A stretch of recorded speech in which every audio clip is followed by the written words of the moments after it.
بسم الله الرحمن الرحيم.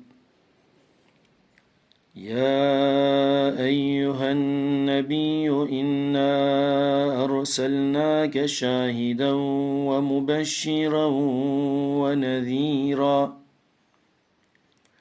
وداعيا إلى الله بإذنه وسراجا منيرا وبشر المؤمنين بأن لهم من الله فضلا كبيرا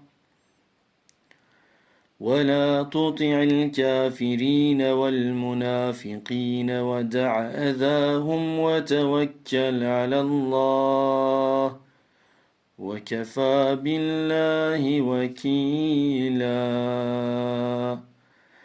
وكفى بالله وكيلا. صدق الله العظيم. سبحان ربك رب العزة عما يصفون وسلام على المرسلين والحمد لله رب العالمين.